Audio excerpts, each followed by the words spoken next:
Show हो रही है आपको?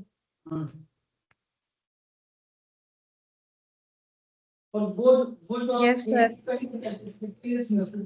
अच्छा, इससे कल मैं यहाँ तक डिस्कस किया था, अगर आपको याद हो, और ये काइंडली एक्सरसाइज मैंने कहा थी आप लोग एक दफ़ा कर लीजिएगा खुद ही, और फिर इसको हम अगर कोई क्यूरी हुई तो वो बात डिस्कस कर लेंगे, अगर कोई इसमें कोई आपने कोई थोड़ी बात करनी हुई तो।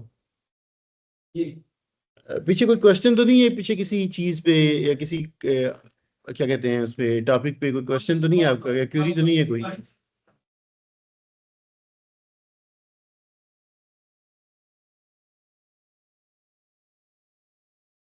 अच्छा चलें ठीक है, फिर मैं शुरू करता हूँ। नेक्स्ट है डिसीजन मेकिंग, ये जो टॉपिक है नेक्स्ट। डिसीजन मेकिंग में लाइक दूसरी जितनी लैंग्वेजेस हैं उनमें भी और यहाँ पे भी इफ एल्स और nested if else statement use होती हैं, और जो आप एक कंडीशन सेट करते हैं उसका रिटर्न में रिप्लाई ट्रू या फॉल्स रिप्लाई आता है, और जिसके बाद ही होता है। अच्छा, पाइथन के अंदर कोई भी रिप्लाई उस कंडीशन का है वो जीरो के अलावा वैल्यू आए कोई, यानी लाजमी नहीं वन हो, टू भी अगर आ जाए किसी स्टेटमेंट का आंसर तो वो भी ट्रू कंसिडर होगा। लेकिन अगर जीरो आता है या एम्प्टी आता है, ठीक है, वो फॉल्स कंसिडर होगा।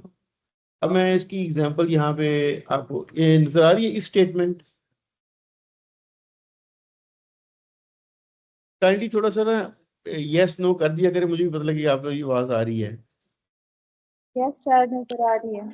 अच्छा, यहाँ पे थोड़ा सा डिफरेंट है जो सिंटेक्स में, जो बाकी लैंग्वेज में सी में, वहां पे हम इफ के बाद पेरेंथेसिस में कंडीशन या एक्सप्रेशन लिखते हैं, जबकि यहाँ पे पाइथन में इफ की स्टेटमेंट, इफ लिखने कीवर्ड लिखने के बाद आप एक्सप्रेशन लिखेंगे, और एक्सप्रेशन के बाद कॉलन लगाना लाजमी है। अगर ये नहीं लगाएंगे तो उसको कंसिडर नहीं करेगा एक्सप्रेशन। यानी आपने इफ कीवर्ड के बाद एक्सप्रेशन और उसके बाद कॉलन लगाना है, ये वाला, ठीक है। सॉरी, ये मैं उसके बाद आप एंटर करेंगे, और मैं आइडेंटिफिकेशन के बारे में आपको कल भी बताया था कि आइडेंटिफिकेशन की बेस पे इसमें कोड ब्लॉक बनते हैं या सूट बनते हैं। एग्जाम्पल जो आपका किसी भी स्टेटमेंट का सूट होता है वो आइडेंटिफिकेशन की बेस पे बनता है। अब जब आप एंटर करेंगे यहाँ पे तो ये यहाँ पे आ जाएगा, ऑटोमेटिकली यहाँ पे आएगा, और जो आप स्टेटमेंट लिखेंगे वो कंसिडर होगी कि ये इफ स्टेटमेंट, इफ ब्लॉक की स्टेटमेंट्स हैं। इसके बाद भी एंटर करेंगे तो इधर ही आएगा। अगर आप यहाँ से पीछे चले गए, आइडेंटिफिकेशन में पीछे ले गए, तो वो इस ब्लॉक से आप निकल जाएंगे बाहर। सही है। अब एग्जाम्पल के तौर पे वेरिएबल वन को वैल्यू साइन किया 100। अब यहाँ पे लिखा हुआ इफ वेरिएबल वन, अब वेरिएबल वन का अंदर तो आंसर है 100। मैं यही बात ऊपर बता रहा था कि पाइथन के अंदर लाजमी नहीं कि आप कंडीशन ऐसी सेट करें जिसका आंसर वन या जीरो आए, ट्रू या फॉल्स आए। Any value other than non zero, zero ना आए और एम्प्टी ना आए, उसको वन ही कंसिडर करेगा। अब लिखा हुआ है if variable one, variable one में 100 है, मींस ट्रू हो गया। अब वो ये जो है ना, ये वाला पार्ट जो आपको नजर आ रहा है, ये है सूट, इफ ब्लॉक का सूट, यानी ये वाला ब्लॉक। अब वो इसको रन करेगा, पहले प्रिंट करेगा ये वाला जो लिखी हुई एक्सप्रेशन, ये एज इट इज प्रिंट हो जाएगी, फिर प्रिंट वेरिएबल करेगा, ठीक है। अब प्रिंट की कमांड जब आप रन करेंगे इटसेल्फ नेक्स्ट लाइन पे चला जाएगा। तो इसका देखिए रिप्लाई क्या आएगा, ये सारी की सारी स्टेटमेंट लिखी आ गई है, और नेक्स्ट लाइन में 100 आ गया। आगे जाके फिर आपने लिखा variable two is equal to zero.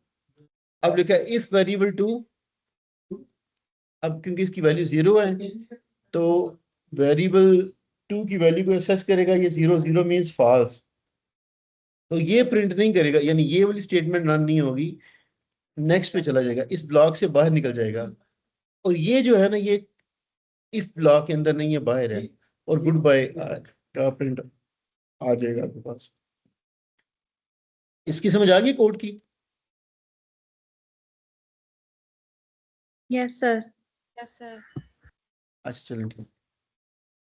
ये था if statement. If else is similar like बाकी लैंग्वेजेस में भी, अदर लैंग्वेजेस में, सी या सी प्लस प्लस में भी इस तरह ही है। अब देखें यहाँ पे वही उसी तरह इफ एक्सप्रेशन कॉलन और फिर इसका कोड ब्लॉक या इसका सूट शुरू हो जाएगा, इफ ब्लॉक इफ सूट शुरू हो जाएगा। फिर आप एंटर करके इफ की ही लेवल पे आइडेंटिफिकेशन इफ की ही लेवल पे होगी, उसमें एल्स लिखेंगे, फिर कॉलन और एल्स की स्टेटमेंट आ जाएगी। ठीक है। अब उसकी एग्जांपल है ये नीचे कि एक अमाउंट वेरिएबल है और इसको आप कीबोर्ड से जब इनपुट का फंक्शन आपने कॉल किया तो मतलब कीबोर्ड से इनपुट लेंगे। ये मैं आपको कल बताया था पाइथन के अंदर। यहाँ सी के अंदर सी इन फंक्शन था, पाइथन के अंदर इनपुट का फंक्शन है। हम उसकी कहेंगे कि इनपुट दे। अब मे बी जो टाइप करे वो उसको दे रहे इनपुट 100.2 या कोई भी वैल्यू दे दे, लेकिन साथ ही हमने इसको टाइप कास्ट भी किया है, इसकी टाइप को चेंज भी कर दिया इंटीजर शुरू में लेके। मेरी बात फॉलो कर रहे हैं? अगर वो लेट्स सपोज जो इनपुट दे रहा है ए लिख देता है तो उसको भी वो कन्वर्ट करेगा इंटीजर में, उसकी टाइप कास्टिंग करेगा। ये शुरू में जो इंटीजर लिखा हुआ है ना, that is for type changing और टाइप कास्टिंग। तो यानी जो वैल्यू भी आएगी वो हमेशा इंटीजर वैल्यू आएगी। आप उसको फ्लोटिंग पॉइंट यानी डेसिमल पॉइंट वाली वैल्यू दें या करेक्टर कोई दें, वो उसको रेलिवेंट इंटीजर में कन्वर्ट करेगा और वो वैल्यू अमाउंट को असाइन हो जाएगी। अब if amount is less then 1000, अगर उसने वैल्यू ऐसी असाइन की जो लेस देन 1000 है, अमाउंट इज लेस देन 1000, तो वो इसके अंदर आ जाएगा डिस्काउंट इज इक्वल टू 5%। यानी अमाउंट को, जो भी अमाउंट उसने एंटर किया उसको, ये 0.05 का मतलब 5% है, 5% डिस्काउंट है। यानी अगर छोटी चीज है, मतलब ये इसका मीनिंग यानी इसका मतलब ये है इस कोड का, अगर आपकी लेस कास्ट है ऑब्जेक्ट किसी चीज की तो उसके वो 5% डिस्काउंट है। अगर 1000 से ज्यादा कास्ट है उसकी तो उस पर 10% डिस्काउंट है। सही है। Else discount is equal to amount into 0.10 means 10%। और इसको रन करने के बाद print net pay payable, discount करने के बाद कितने पैसे उसने पे करने हैं, अमाउंट माइनस डिस्काउंट। सही है। ये सारा कोड है। एग्जांपल है, लेट्स सपोज आपने इनपुट कर दी 1200, 1200 is greater then 1000, which means कि अब यहाँ पे आएगा। मेरी बात फॉलो कर रहे हैं ना? Yes sir. एल्स में आएगा, एल्स में आके यस उसकी सर। एल्स में आके उस पर 10% डिस्काउंट करेगा और 10% डिस्काउंट इसकी बनती है 120 रुपीज। 10% आप कंप्यूट कर लें, कैलकुलेट कर लें। फिर प्रिंट क्या किया, net payable is equal to amount यानी 1200 माइनस 120 डिस्काउंट, वो ये आती है।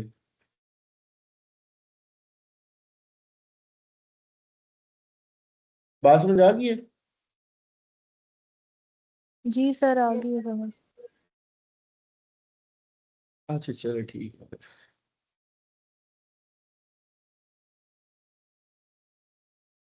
अच्छा जो है ना सी लैंग्वेज और दूसरी लैंग्वेजेस, बहुत सारी लैंग्वेजेस में इफ एल्स के अलावा केस का और स्विच और केस स्टेटमेंट होती है जो मल्टीपल कंडीशनल स्टेटमेंट्स को इन वन बॉडी इनकॉर्पोरेट करती है। याद है ना आपको, सी में भी था, स्विच की आप एक स्टेटमेंट लिखते थे, फिर उसके मल्टीपल केसेस होते थे, मल्टीपल पॉसिबिलिटीज को आप केस के साथ कंसिडर करते थे।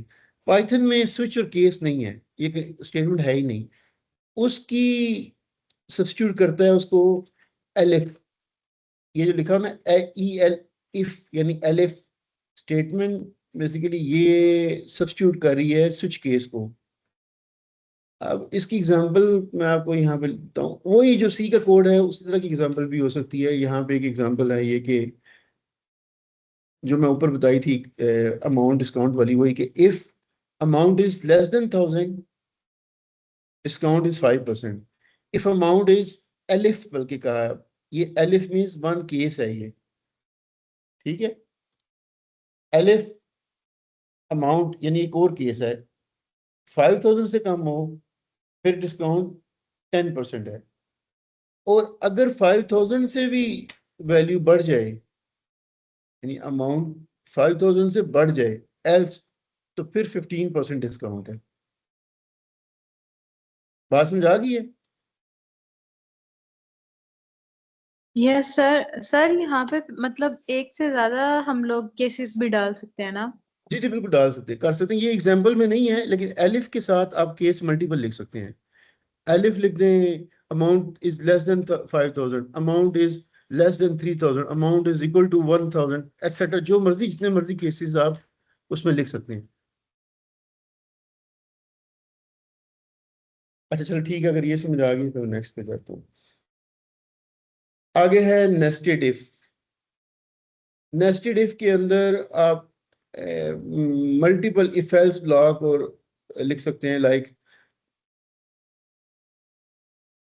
नंबर इज इक्वल टू, ये फिर वही बात है टाइप कास्टिंग की, मैं आपको पहले बता चुका हूँ। यहाँ पे लिखा हुआ स्टेटमेंट, ये लिखी हुई है कि नंबर, और ये स्टेटमेंट है रिमाइंडर की। अगर आप जो भी नंबर एंटर करें उसे 2 पे डिवाइड करें और आंसर हमेशा 0 आए, ठीक है, यानी number divided by 2 and remainder is 0, ये उसी सूरत में पॉसिबल है अगर आपका नंबर इवन हो। इवन नंबर जब भी आएगा उसको 2 से डिवाइड करें, आंसर हमेशा, रिमाइंडर का आंसर सॉरी, रिमाइंडर हमेशा 0 आएगा, क्योंकि कोई चीज वो कंप्लीटली डिवाइड होएगा। और पहले लिखा इफ नंबर रिमाइंडर, यानी ये जो है remainder division by 2 is equal to 0, अगर ये ट्रू होगी स्टेटमेंट तो अंदर आएगा। यानी अगर वो इवन है, इवन मतलब 2 है, 4 है, 6 है, 8, 10, 12, ये कुछ एग्जांपल दे रहा हूं मैं। फर्दर चेक कर रहे हैं कि नम जो अब अंदर आने के बाद number is remainder division with 3, अब ये भी 3 से डिवाइजेबल है और आंसर 0 आएगा, यानी रिमाइंडर 0 आएगा सॉरी, और ये भी है इसी तरह। तो अगर नंबर ऐसा है जो फर्दर इससे हो सकता है तो ये स्टेटमेंट प्रिंट हो जाएगी। अगर ये भी नहीं होता तो एल्स में ये सारा प्रिंट हो जाएगा कि divisible by 2 but not with 3। सही है, ये बस एक एग्जांपल बनाई हुई है। ये था सारा सूट इस इफ का। एल्स का ये सारा सूट है। एल्स के अंदर जाके इफ, अगर ये इफ ब्लॉक नहीं रन होता तो एल्स चलेगा। एल्स में हमने पहले, यानी अगर ये पहली कंडीशन फॉल्स हो जाए, num remainder division by 2 is not is equal to 0, then it will come here in else.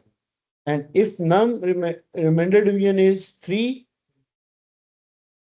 यानी division with 3 and remainder is not is equal to 0, फिर वो ये लिखेगा। और अगर ये भी ट्रू नहीं हुई तो फिर ये else रन हो जाएगा। अब फॉर एग्जांपल यहाँ पे उसने इनपुट दी थी 12, तो ये 2 से भी डिवाइजेबल है और 3 से भी डिवाइजेबल है, यानी ये वाली प्रिंट होगी स्टेटमेंट। मेरे ख्याल में आपको ये बात समझ आ गई है, मैं फिर आगे चलता हूँ इसको।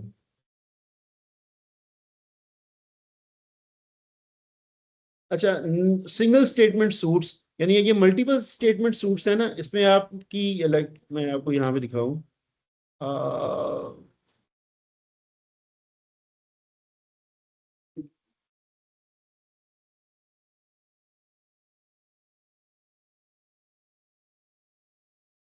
ये वाला, इसमें देखें, ये इस इफ का ये सारा सूट है, ये मल्टीपल स्टेटमेंट सूट है, ठीक है।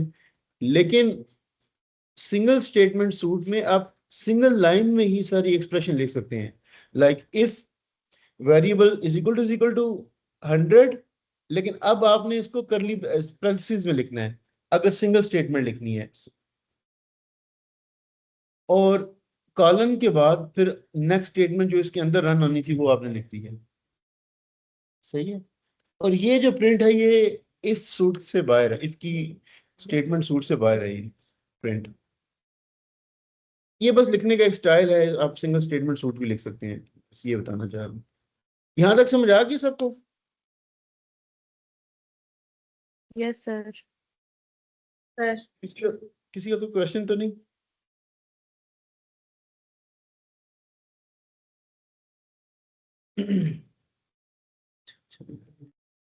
नेक्स्ट है लूप्स। ये भी बड़ी कॉमन प्रिमिटिव है लैंग्वेज का। जो सी लैंग्वेज में 4 डिफरेंट टाइप्स के लूप हैं, वाइल, डू वाइल, फॉर और नेस्टेड लूप, यानी 3 बेसिक और एक नेस्टेड लूप। यहाँ पे वाइल और फॉर ही है बेसिकली लूप, दो पाइथन के अंदर। वाइल साथ एक्सप्रेशन और स्टेटमेंट, ये इसका सूट आ जाएगा। एग्जाम्पल इसकी like count is equal to 0, while count is not is less than 9, when while count is less than 9, तो प्रिंट करेगा ये वाली काउंट की वैल्यू और काउंटर की वैल्यू को इंक्रीमेंट कर देगा, काउंट की पिछली वैल्यू के अंदर एक ऐड कर देगा। तो ये स्टार्ट बेसिकली होगा 0, वैल्यू 0 इज लेस देन 9, अंदर जाएगा, ट्रू होगी स्टेटमेंट, अंदर जाएगा और प्रिंट कर देगा 0 को, फिर वैल्यू इंक्रीमेंट करेगा और 1 कर देगा उसको, फिर दोबारा लूप में आएगा। अब 1 है, 1 इज ऑल्सो लेस देन 9, और ये इस तरह चलता जाएगा 0 से लेके 8 तक। जब इंक्रीमेंट करके 9 आएगा इसके अंदर which is not less than, तो ये वाइल लूप ब्रेक हो जाएगा और ये प्रिंट आ जाएगा गुड बाय। तो ये इसकी एग्जीक्यूशन शो की हुई है यहाँ पे, the count is 0 with start first iteration में, और ये इस तरह चलता जाएगा up to the count is 8, और फिर उसके बाद ये वाइल लूप ब्रेक होगा और अल्टीमेटली प्रिंट आ जाएगा गुड बाय। चाहिए?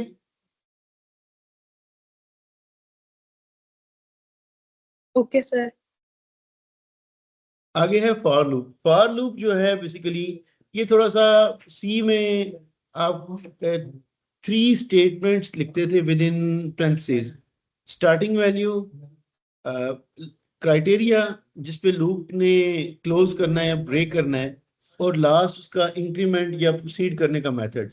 यहाँ पे इस तरह नहीं है, बड़ा इजी कर दिया गया। इसमें लिखा जाता है for iterating value in sequence, यानी मैं एग्जांपल देता हूँ आपको। लेट्स ये एग्जांपल देखिए पहली, फॉर, अब ये सीक्वेंस, ये स्ट्रिंग है एक पाइथन के नाम से, सिंगल कोड में स्ट्रिंग है ना, ये स्ट्रिंग नजर आ रही है ना आपको सबको? अब लिखा हुआ है फॉर लेटर इन स्ट्रिंग, वो इसको देखेगा, ये एक स्ट्रिंग आ गई आपके पास, और वो सिंगल सिंगल लेटर पे PYTHON सिंगल सिंगल लेटर की बेस पे वो आइटरेट करना शुरू कर देगा। और ये जो है वेरिएबल को नेम आपने खुद दिया हुआ है। इस वेरिएबल को सबसे पहले वो ये वैल्यू साइन करेगा, फिर इसी वेरिएबल को नेक्स्ट आइटरेशन में ये वैल्यू साइन करेगा, फिर इसी वेरिएबल को नेक्स्ट एंड सो फोर्थ। तो पहले नंबर पे प्रिंट किया है आपने इस फॉर लूप का जो सूट है उसके अंदर, प्रिंट करंट लेटर कामा लेटर। जब आप ये लिखेंगे तो सबसे पहले पी प्रिंट होगा। ठीक है, मेरी बात समझ आ रही है सबको? ये फॉर लूप का थोड़ा काइंडली समझ लीजिएगा, इसमें ये कुछ चीजें तो स्लाइटली डिफरेंट है।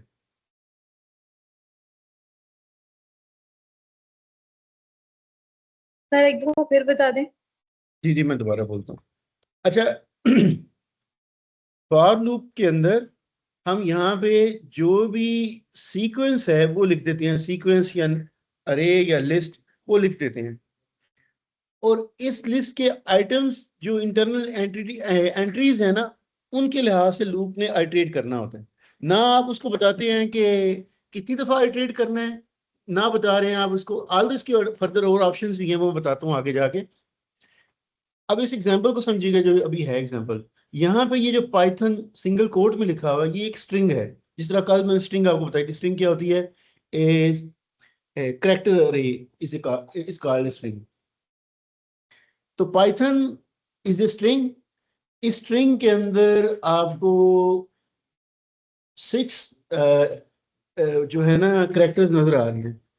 तो आपने लिखा फॉर लेटर जो है ये वेरिएबल जो आप डिफाइन करें, कुछ भी कह सकते हो आप, इसको कह ले फॉर एल कह ले, फॉर ए कह ले, फॉर बी कह ले, जो मर्जी नेम दे ले। यानी ये कोई, इसका मतलब ये नहीं है कि ये लेटर के मुराद कोई इसके अंदर वाले लेटर है। हमने उसको नेम ही ऐसा दिया कि हमें भी समझ आए कि क्या कह रहे हैं। ये वेरिएबल आपने खुद डिक्लेयर किया है। और कहाँ से वेरिएबल को वैल्यू मिलनी है? In this string, from this string. तो इन के कीवर्ड से हमने इसको लिखा है फॉर लेटर इन पाइथन। तो वो एक एक करके पहली वैल्यू, दूसरी वैल्यू, तीसरी वैल्यू, हर एक के को ट्राइवर्स करेगा। तो सबसे पहले लेटर को फर्स्ट वैल्यू साइन हो जाएगी पी। तो आपने कहा प्रिंट करंट लेटर, ये तो string as it is print हो जाएगी, और लेटर की वैल्यू वो पी है वो साइन होगी। फिर नेक्स्ट आइटरेशन आया शुरू होगी, नेक्स्ट आइटरेशन में लेटर को वाई असाइन हो जाएगा, फिर आएगा करंट लेटर, फिर वाई प्रिंट हो जाएगा, फिर टी असाइन होगा, टी प्रिंट हो जाएगा, ओ एन एन, इस तरह ये प्रिंट हो जाएगा। समझ आ गई है? Yes sir. अच्छा, अब नेक्स्ट एग्जांपल देखें। सर जिस तरह जी जी बोलें। सर जिस तरह हम पहले कोई भी ए या बी तरह का वेरिएबल ले लेते थे और उसको इक्वल लगते थे 100 या 10 के, और काउंटिंग को हम प्रिंट कराते थे, जी जी इस तरह बिल्कुल इधर होगा। एग्जैक्टली ये जो लेटर्स का वर्ड लिखा हुआ है ना, ये वही वेरिएबल है। वहां पे ए आई या कुछ नाम दे देते थे, यहाँ पे भी इसको ए आई या कोई भी नाम दे दें। इस वेरिएबल का नाम लेटर होना जरूरी नहीं है, ये तो बस इस एग्जांपल में लेटर है। मैं इसको अगर इस तरह भी लिख दूं ना, फॉर आई इन पाइथन, तो आई के अंदर को, आई को पहले ये वैल्यू साइन होगी, फिर इसी आई को वाई असाइन होगी, नेक्स्ट आइटरेशन में इसी आई को T and so fourth assign होगी। ठीक है? ओके सर और सर। अगर हम इन पाइथन की जगह कुछ नंबर्स लिखें तो फिर? जो मर्जी, वो मैं आगे एग्जांपल दिखाता हूँ आपको। वो थोड़ा सा होल्ड कीजिएगा, फर्दर एग्जांपल से आपको ये बात और ज़्यादा समझ आ जाएगी। ये तो स्ट्रिंग की एग्जांपल के साथ मैं इसको एक्सप्लेन किया है। नेक्स्ट में देखिए एक लिस्ट बनी हुई है। लिस्ट समझ आ गई ना आपको? अब ये लिस्ट है, ये किस तरह लिस्ट है, क्यों मैं कह रहा हूँ ये लिस्ट है फ्रूट की? काइंडली कोई बताए, इसको लिस्ट क्यों कह रहा हूं मैं? इसलिए लिस्ट कह रहा हूं कि स्क्वायर ब्रैकेट्स लगी हुई हैं। ठीक है? और अगर यहाँ पे parentheses लगी होती हैं, साइन होती है, तो ये that it will be tuple, but now it's, this is a list. अब लिस्ट में हमने लिखा हुआ है fruits is equal to this, these element, list के 3 एलिमेंट्स हैं। अब लिखा हुआ है, अब इसको भी आप ये ना समझिएगा फ्रूट का कोई चीज है खास। आप इसको इस तरह भी लिख सकते हैं, for I in fruits column, और प्रिंट करंट फ्रूट, और आई प्रिंट कर दें आप। तो सबसे पहला एलिमेंट पहले आई को साइन होगा, यानी पहला एलिमेंट बनाना, पहले बनाना प्रिंट होगा। ठीक है? फिर आई को एप्पल प्रिंट होगा, और फिर आई के साथ मैंगो प्रिंट होगा। ये बात समझ आ गई है? जी सर आ यस गई। सर। मैं इसलिए बार बार उसको चेंज करके बता रहा हूँ कि ये फ्रूट को ये ना समझिएगा ये कोई खास चीज है। ये वेरिएबल है, जो मर्जी नेम दे रहे हैं आप उसको, क्योंकि इसको असाइन होनी है इसकी इंटरनल एंट्रीज। सही है?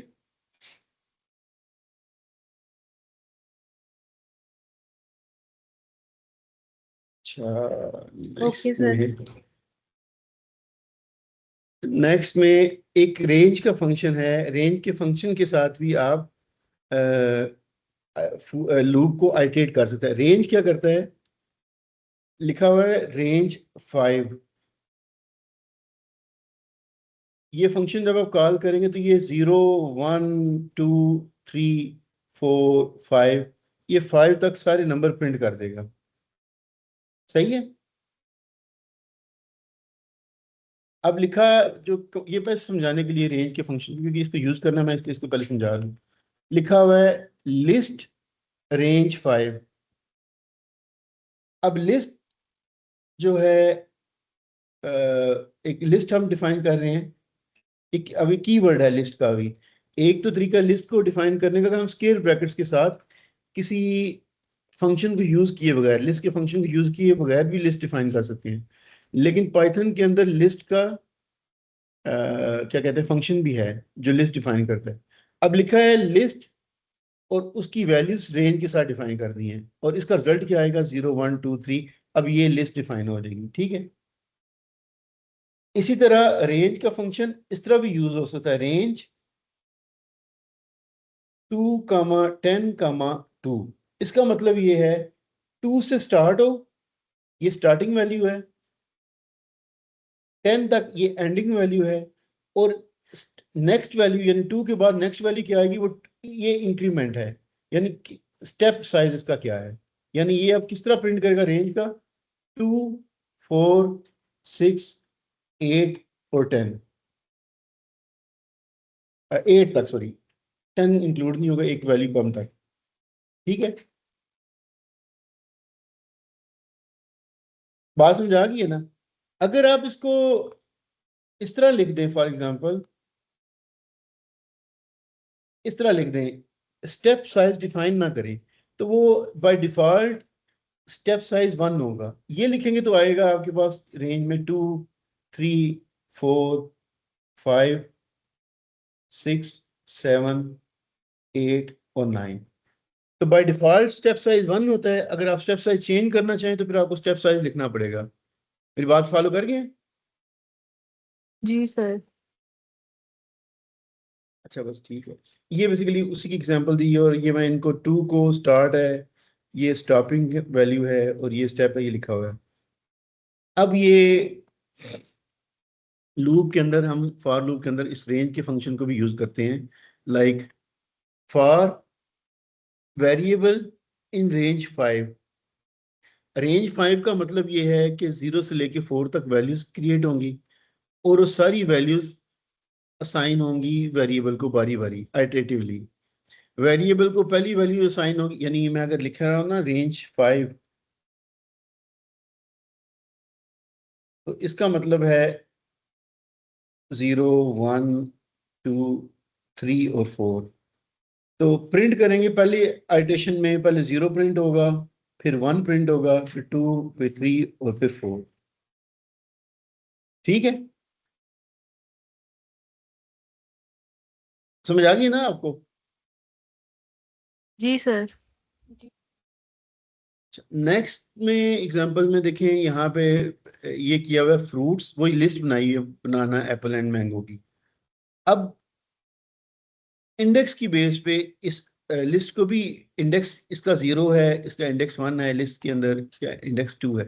अब लिखा क्या है, फॉर, ये वेरिएबल आपने कोई भी डिफाइन कर ले, इसको इंडेक्स हमने कह दिया है, इन इन किस में, रेंज लेंथ फ्रूट में लिखा हुआ। मैं इसको बताता हूँ, रेंज, ये LEN का मतलब होता है लेंथ। फ्रूट लिस्ट की लेंथ क्या है, वो है 3। सॉरी, ये मैं ना यहाँ पे लिखना चाहिए मुझे, ये लेंथ ऑफ फ्रूट जो है, ये आपको रिजल्ट देगा, हाँ जी, इसका आंसर आएगा 3, क्योंकि इसकी लेंथ 3 है, 3 एलिमेंट्स हैं इसके अंदर। तो ये रेंज का फंक्शन अब बेसिकली आप इस तरह लिख रहे हैं, रेंज 3, तो इसका मतलब क्या क्या आएगा, 0 1 और 2। बात फॉलो कर रहे हैं ना मेरी? यस जी सर। सर। जी सर। अच्छा, उसके बाद तो फिर मैं, जब आपने इंडेक्स को सबसे पहले जो असाइन होगा वैल्यू, वो 0 असाइन होगी, ठीक है। 0 का मतलब ये है कि आप इस लिस्ट का इंडेक्स ले रहे हैं, क्योंकि आपने फ्रूट्स लिस्ट और साथ उसके इंडेक्स किया है, यानी इंडेक्स बेस्ड आप आइटरेट कर रहे हैं। पहले लिस्ट बेस्ड भी आइटरेट करके हमने देखा था, मैं आपको दिखाया था। अब इंडेक्स बेस्ड भी आपने, इंडिसेस बेस्ड भी आप आइटरेट कर सकते हैं लूप के अंदर। फिर बात फॉलो कर गए ना। तो पहले फ्रूट 0 लिखेंगे तो बनाना प्रिंट होगा, फिर फ्रूट 1 आएगा, एप्पल प्रिंट होगा, फिर fruit 2 which means mango print होगा। यहाँ पे कोई क्वेश्चन या कोई कंफ्यूजन हो तो काइंडली पूछिएगा, मैं फिर नेक्स्ट होता हूँ।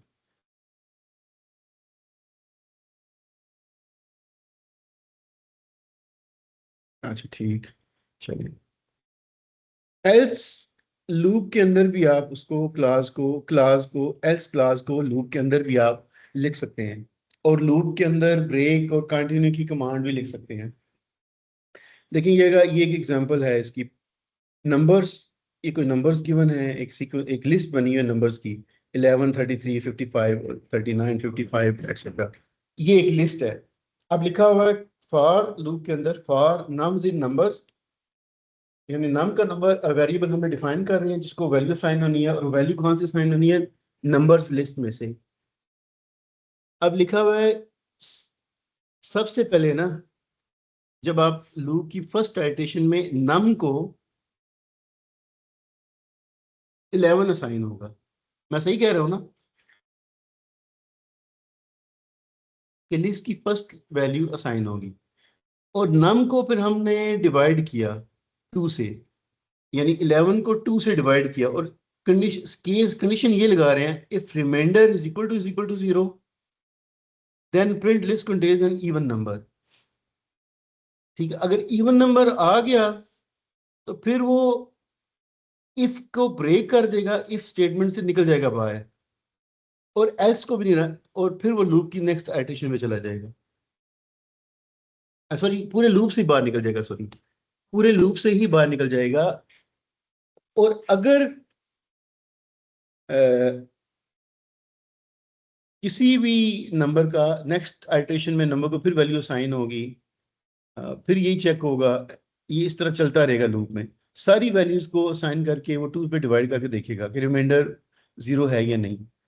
अगर कहीं पे भी रिमाइंडर 0 नहीं आया तो वो इफ ब्लॉक कंप्लीट करके एल्स पे चला जाएगा और प्रिंट कर। अब ये एल्स देखिए, इसकी आइडेंटिफिकेशन फॉर लूप के साथ है, तो ये फॉर लूप का एल्स है, इफ का एल्स नहीं है।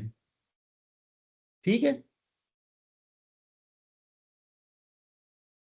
तो else print list does not contain an even number, तो यही प्रिंट होके आएगा कि list does not contain an even number. लेकिन नंबर की हर वैल्यू को, इन सारी वैल्यूज को 2 से डिवाइड करके वो चेक करेगा कि 0 आता है या नहीं आता। ये सारा कंप्लीट करने के बाद लूप कंप्लीट हो जाएगा, फिर लूप का एल्स रन होगा और ये प्रिंट होगा। ठीक है,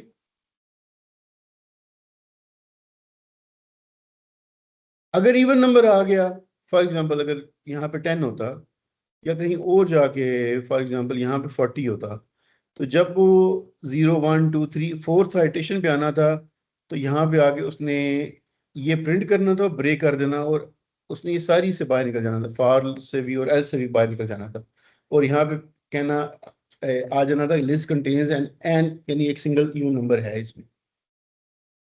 मेरी बात समझ आ रही है? जी सर। Yes sir.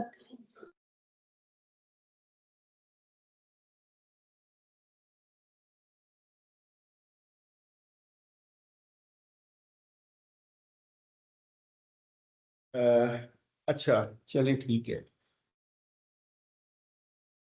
नेक्स्ट में नेस्टेड लूप्स हैं। ये नेस्टेड लूप्स उसी तरह जैसे नेस्टेड कंडीशनल स्टेटमेंट्स हैं, उसी तरह नेस्टेड लूप्स ही हैं। अब देखिए, 2 नेस्टेड लूप्स हैं, for I in range this, for J in range this. ये स्टार्टिंग वैल्यू है, ये एंडिंग वैल्यू है, इसमें इंक्रीमेंट नहीं गिवन, मीन्स कि इंक्रीमेंट बाय डिफॉल्ट 1 का होगा, और जो आई और जे की वैल्यूज है उनको मल्टीप्लाई करता जाएगा। और ये स्टेटमेंट मैंने कल आपको बताई थी क्यों लिखते हैं। ये स्टेटमेंट इसलिए लिखते हैं, प्रिंट की statement by default next line, cursor को नेक्स्ट लाइन पे ले जाती है, नेक्स्ट लाइन यानी करंट लाइन से ब्रेक करके नेक्स्ट लाइन पे प्रिंट करती है। जब आप ये and empty space single quote में लिख देते हैं तो वो सेम लाइन पे प्रिंट करता है, नेक्स्ट लाइन पे नहीं जाता। सही है। तो अगर इसको आप डिकोड करें ना इस कोड को, तो सबसे पहले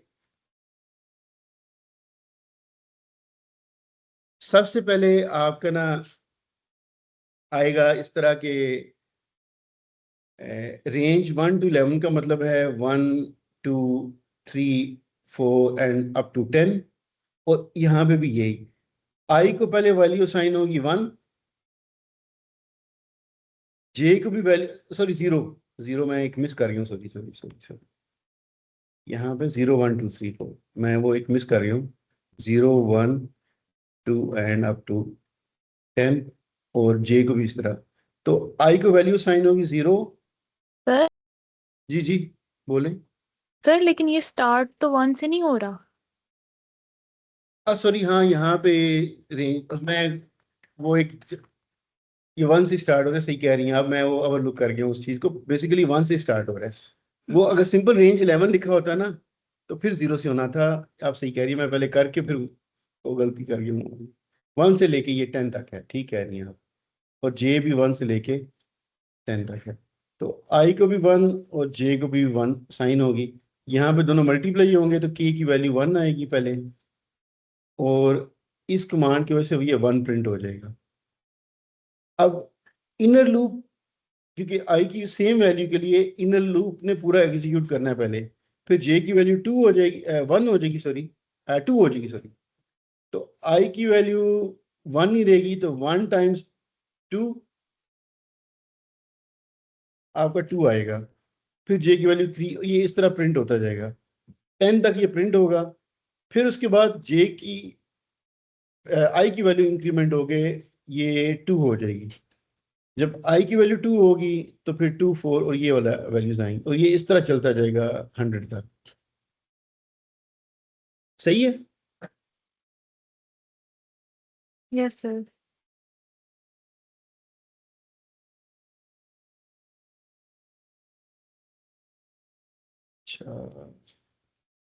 अच्छा, लूप के अंदर ब्रेक और कंटिन्यू की कमांड भी आप ऐड कर सकते हैं। ब्रेक करने से लूप से एग्जिट कर जाएगा, और कंटिन्यू करने से वो कंटिन्यू करेगा लेकिन कुछ करेगा नहीं। लाइक अगर ये एक है फॉर लूप जिसमें लिखा है फॉर लेटर्स इन पाइथन, पहले नंबर पे लेटर को पी असाइन होगा। अब हमने कंडीशन लगाई है, कंडीशन इसके साथ असाइन किया, if letter is equal to H, तो पहली में ये इफ ब्लॉक के अंदर नहीं जाएगा और प्रिंट कर देगा पी को। ये बाहर है, इफ के ब्लॉक से बाहर है प्रिंट लेटर। नेक्स्ट आइटरेशन में वाई आएगा, कंडीशन फॉल्स होगी, फिर प्रिंट कर देगा वाई को। आगे आएगा टी, इसी तरह इफ ब्लॉक के अंदर नहीं जाएगा, टी को प्रिंट कर देगा।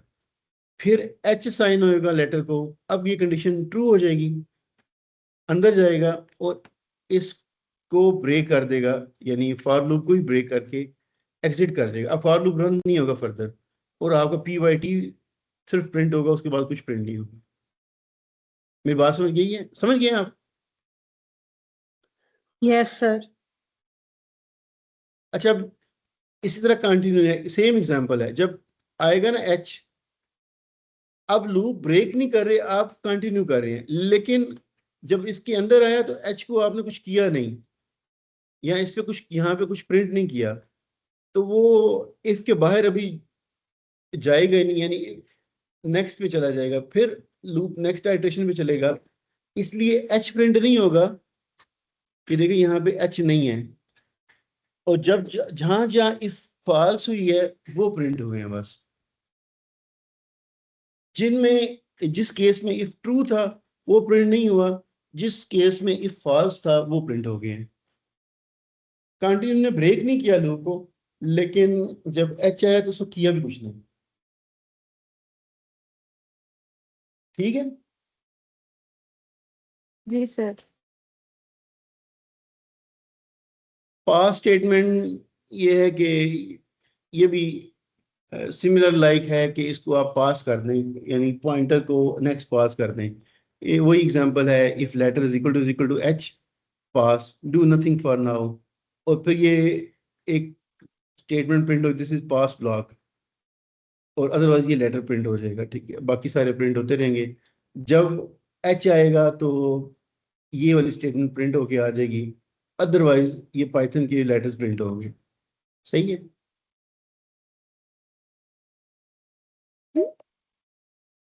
इसको बाकी जो है ना, क्या कहते हैं इसको, ये जो डेफ का फंक्शन है, फंक्शन डिफाइन करना, इसको मैं बाद में समझाऊंगा कि फंक्शन यहाँ पे डिफाइन जब करते हैं ना पाइथन के अंदर, यहाँ पे डेफ का की वर्ड यूज करते हैं, जबकि सी के अंदर, या जो आपकी एक्सपीरियंस है सी प्लस प्लस के अंदर, हम यहाँ पे डाटा टाइप डिफाइन करते हैं, रिटर्न वेरिएबल की डाटा टाइप। यहाँ पे डाटा टाइप का नहीं बताते कुछ भी, डेफ का डिफाइन करते हैं, और पेरेंथेसिस के साथ उसका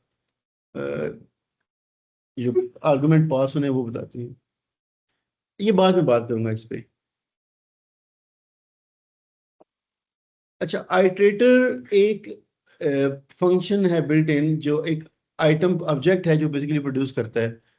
इसकी एग्जांपल से आपको ये बात शायद समझ आ जाए। एक लिस्ट है 1 2 3 की,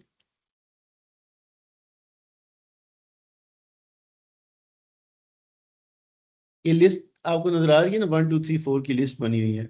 अब लिखा हुआ है आई, अब फॉर लूप के साथ नहीं हम कर रहे, इस आइटरेटर के साथ कर रहे हैं। फॉर लूप में होता है ना कि आप एक टाइम पे एक चीज, या किसी लूप के साथ एक टाइम पे एक किसी लिस्ट का आइटम प्रिंट करते हैं।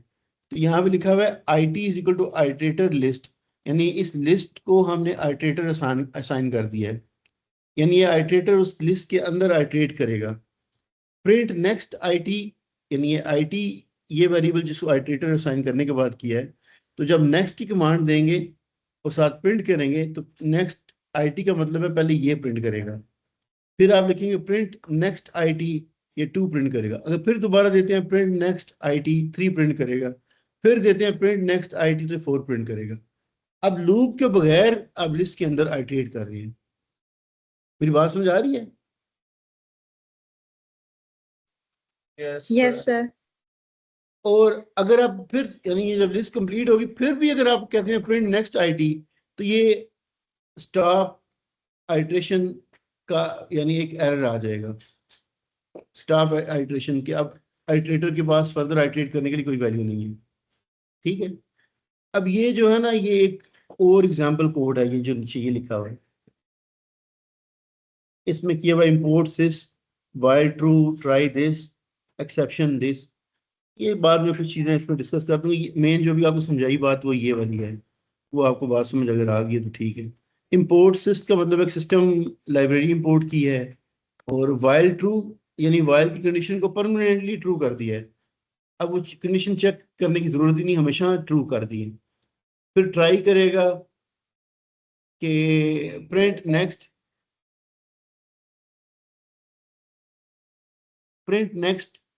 तो वो आईटी यानी इस वैल्यू को यानी इसी लिस्ट की जो आपने आइटरेटर डिफाइन किया हुआ है, उसकी वैल्यू को प्रिंट करना शुरू कर देगा, और बार बार प्रिंट करता रहेगा। जैसे ही वो लिस्ट कंप्लीट हो जाएगी, तो एक्सेप्ट स्टॉप पार्टीशन की एक्सेप्शन आ जाएगी, और उसके बाद वो एग्जिट कर देगा, इसको, इस लूप को ब्रेक कर देगा।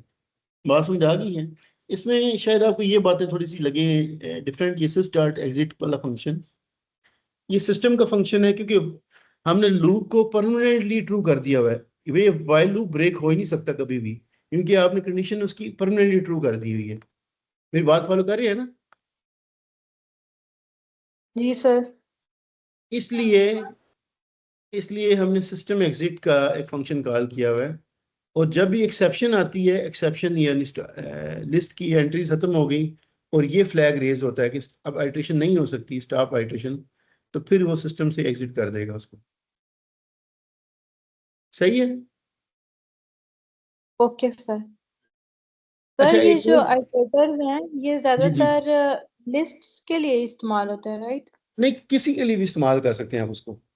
ये तो एग्जांपल लिस्ट की है, आप स्ट्रिंग के लिए भी इस्तेमाल कर सकते हैं आइटरेटर को। यानी बेसिकली Okay. लिस्ट या किसी भी अरे की मल्टीपल एंट्रीज को अगर आपने ट्राइवर्स करना है तो लूप के बगैर आप उसको, आइटरेटर का मतलब ही आप यही है कि आइटरेट कर रहे हैं, आप उसको one by one address access कर रहे हैं उसको।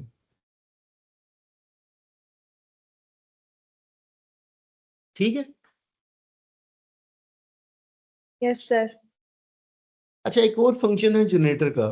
जनरेटर का फंक्शन जो बेसिकली है, ये बेसिकली आप बाज दफा जब लूप आइटरेट करते हैं ना तो लूप अपनी वैल्यूज प्रोड्यूस करना शुरू कर देता है, और उन वैल्यूज को अगर आपने डिस्प्ले कराना है तो वैल्यूज सारी की सारी वैल्यूज होती हैं। अब एक लूप जनरेटर का फंक्शन ये करता है कि ये किसी सीक्वेंस को, जिसमें एक बहुत बड़ा सीक्वेंस हो, उसकी सारी वैल्यूज को डिस्प्ले कराने के बजाय सिंगल वैल्यू को एट ए टाइम डिस्प्ले कराता है। मैं उसकी एग्जांपल से आपको ये बात समझाता हूँ। और फायदा इसका ये होता है कि ये मेमोरी एफिशिएंट हो जाता है। सारी लिस्ट की, लाइक आपने वो सीरीज सुनी होगी, फिबोनाची सीरीज, जिसमें जो लास्ट टू टर्म्स होती हैं उनको ऐड करके नेक्स्ट बनाया जाता है। फॉर एग्जांपल ये आपको एक सीरीज दिखाऊं, ये वाली, इन लास्ट टू वैल्यूज को ऐड करें तो ये वन बना है, फिर इन दोनों को ऐड करें ये बना है, फिर इन दोनों को ऐड करें ये बना है, फिर टू और थ्री को ऐड करें फाइव बना है, थ्री और फाइव को ऐड करें एट बनेगा। ये फिबोनाची सीक्वेंस है। ये मैथमेटिक्स में या मुख्य जगहों पे आपने देखा होगा या पढ़ा होगा कहीं पे। तो उसके लिए जनरेटर का फंक्शन यूज किया हुआ है। किस तरह? यहाँ पे ये फंक्शन डिफाइन किया हुआ है, डेफ के साथ फंक्शन डिफाइन किया है। फिबोनाची एन उसका इनपुट आर्गुमेंट है जो आर्गुमेंट पास कर रहे हैं। अच्छा, यहाँ पे भी फंक्शन डिफाइन करते हैं तो कॉलन के साथ डिफाइन करते हैं कि ये फंक्शन है, और ये फिर फंक्शन की डेफिनेशन है। ये सारा सूट जो है ये फंक्शन का सूट है। अब यहाँ पे लिखा क्या हुआ है, ए कामा बी कामा काउंटर, यानी तीन वेरिएबल डिक्लेयर कर रहे हैं और सिंगल लाइन उनको असाइनमेंट भी कर रहे हैं। ए को जीरो साइन हो जाएगा, बी को वन साइन हो जाएगा, काउंटर को जीरो साइन हो जाएगा। ये मैं कल भी बात समझाई थी आपको, ठीक है ना?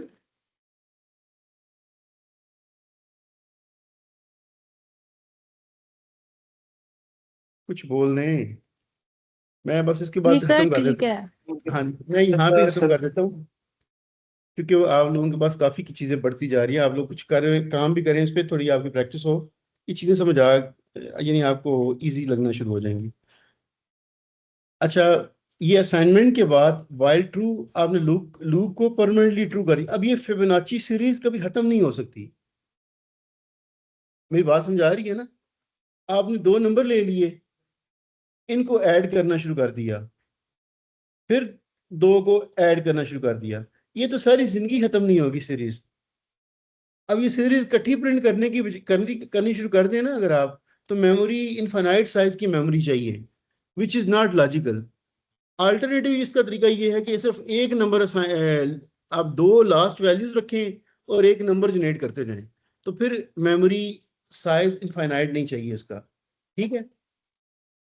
अब इस कोड को देखिएगा, इसमें क्या हो रहा है कि while true if counter is greater than N, counter की वैल्यू है जीरो और एन आप उसको पास करेंगे, जो भी आप इनपुट आर्गुमेंट पास करेंगे। अगर काउंटर की वैल्यू ग्रेटर है एन से तो रिटर्न करेगा, यानी कुछ भी रिटर्न नहीं करेगा। अदरवाइज अगर ये ट्रू नहीं है तो यील्ड ए। ये यील्ड का फंक्शन जो है ना, दैट इज जनरेटर फंक्शन। ये जो यील्ड की कमांड है, एक सेकंड होल्ड कीजिएगा।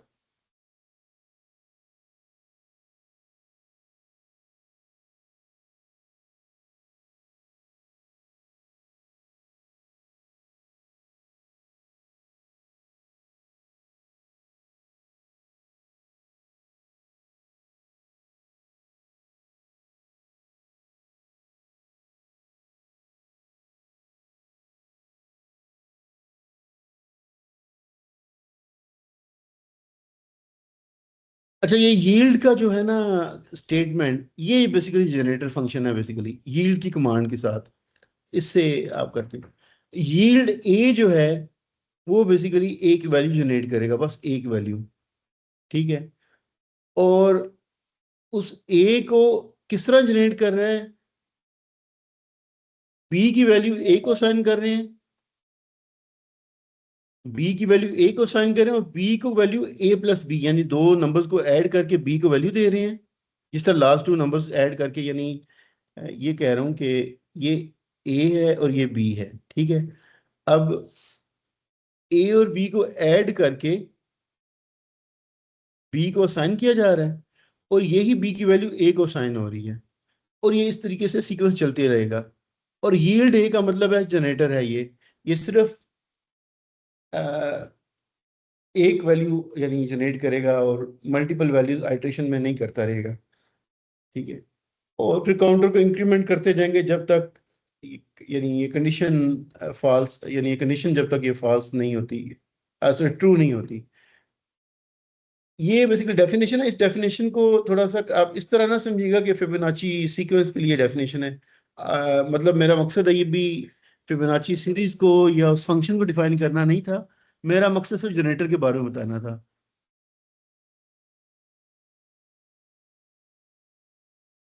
अच्छा, अब यहाँ पे हमने कॉल किया हुआ फिबोनाची, ये फंक्शन की कॉल है फिबोनाची 5, यानी n को 5 आपने असाइन करके ये फंक्शन कॉल किया और फिर ये लूप में f की वैल्यू को किया हुआ है। पर आप इसको भी थोड़ा सा इतना ज़रा ना इस तरह समझिएगा जनरेटर को, बस ये ज़हन में रखिएगा कि जनरेटर का फंक्शन हम यूज़ करते हैं फॉर एफिशिएंट मेमोरी यूटिलाइजेशन, जिसमें passing and resuming between states call होती है। यानी एक सीक्वेंस को यानी रेगुलरली अगर आप करना शुरू कर दें ना, तो ये सीक्वेंस इनफाइनाइट लूप हर दफा रन होता रहेगा वाइल ट्रू। यील्ड का फंक्शन सिर्फ उसको कंटिन्यूसली रन नहीं होने देगा, ब्रेक कर देगा उसको, एक की वैल्यू प्रोड्यूस करके ब्रेक करके बाहर चला जाएगा, फिर नेक्स्ट कॉल में नेक्स्ट वैल्यू प्रिंट करेगा और इस तरह करके, ठीक है।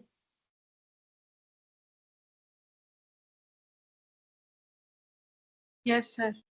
ये आप एक कोड को ट्राई करके भी देख लीजिएगा, आपको समझ आ जाएगी। ये नेक्स्ट है, अगली जो ना टॉपिक मैं कल करूँगा, यहाँ तक ही रखें आप।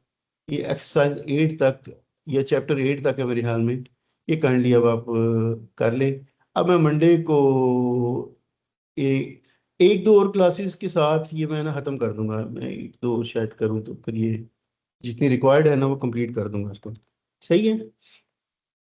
Okay sir.